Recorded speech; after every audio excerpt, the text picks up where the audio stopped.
Most people believe great lives are built by great moments, a bold decision, a dramatic turning point, a single leap that changes everything. That belief is comforting and completely wrong.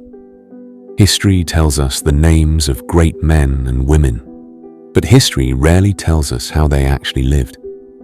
What built their lives was not a single act of courage, but a system of small, almost invisible decisions, repeated daily. I want to show you 7 of those decisions, not theories, not motivation, but real habits practiced quietly by people whose lives changed the world. These are not stories about success. They are stories about discipline. And as you listen, I want you to ask yourself one question. What unseen decision am I repeating every day? And where is it taking me?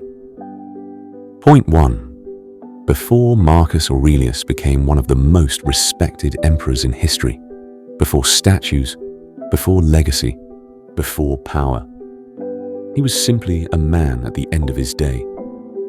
In the quiet hours of the night, when the empire slept, Marcus would sit alone and write. Not speeches, not commands, not words meant for anyone else.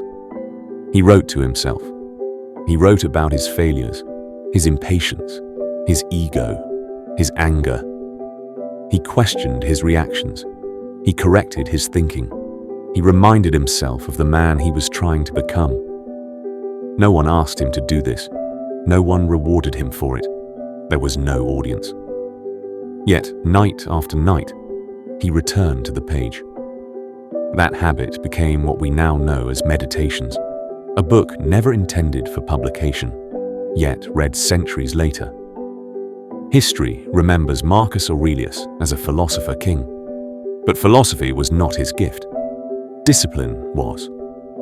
And that discipline began with a simple decision: to face himself honestly every single day. If you never stop to examine your thoughts, your emotions will rule you. If you never review your actions, your habits will drift. Self-mastery begins in private. And the question is not whether you are an emperor. It's whether you are willing to reflect. If you are ready to stop drifting and start thinking, acting, and living with purpose, then subscribe to this channel. Not for me, but as a signal to yourself that you are choosing a different standard. Point 2. Benjamin Franklin did not rely on motivation. He did not trust inspiration. Instead, he built a system. Every morning, he asked himself a simple question: what good shall I do this day? Every night, he asked another: what good have I done today? Between those 2 questions lived his life. Franklin tracked his behavior meticulously.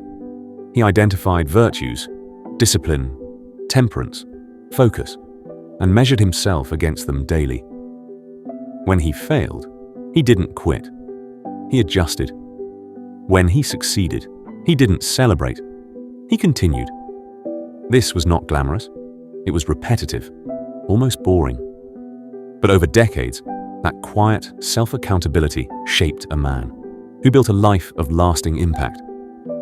If you do not measure your life, you cannot direct it. And if you cannot direct it, you will drift slowly, quietly, without realizing it. Here's a question I want you to think about. What do you measure in your life? And what are you completely ignoring? Take a moment and comment your answer below. Point 3.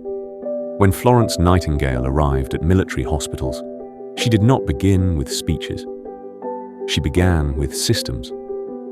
She noticed small things others ignored: dirty floors, poor ventilation, disorganized supply chains. Soldiers were not dying from their wounds alone. They were dying from neglect. So she reorganized. She cleaned. She documented. She standardized routines. Not once, but every day. Chaos kills slowly. Order saves quietly. Point 4. Aristotle believed that excellence was not an act, it was a habit. Long before his ideas shaped civilizations, he lived by a simple discipline.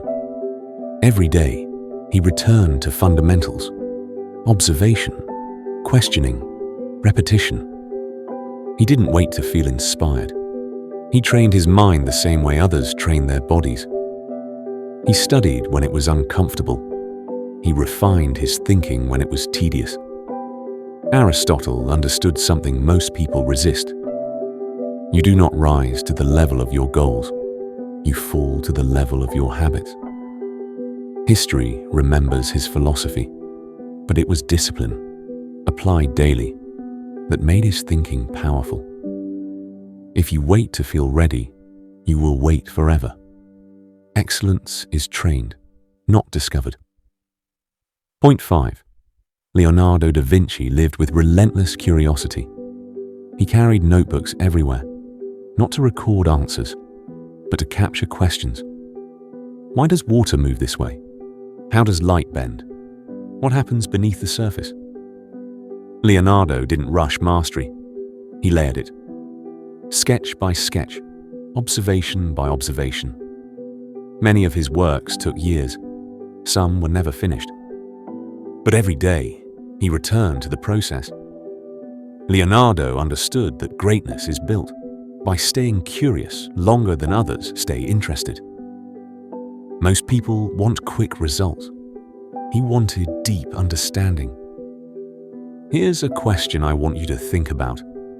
Where in your life have you stopped being curious and started rushing outcomes? Take a moment and comment your answer below. Point 6. Abraham Lincoln lived a life marked by loss, failure, and long periods of obscurity. He lost elections, he lost businesses, he lost people he loved. But he never abandoned one discipline: preparation. Lincoln read constantly. He wrote relentlessly. He sharpened his thinking when no one was watching. He treated every failure as training for a responsibility he had not yet received. When history finally called on him, he was ready, not because of luck, but because of discipline. Lincoln understood a hard truth. Most people prepare only when success is guaranteed. Great lives are built by preparing anyway. Point 7. Johannes Gutenberg changed the world, not with inspiration, but with persistent refinement. He didn't invent printing by accident. He experimented. He failed repeatedly.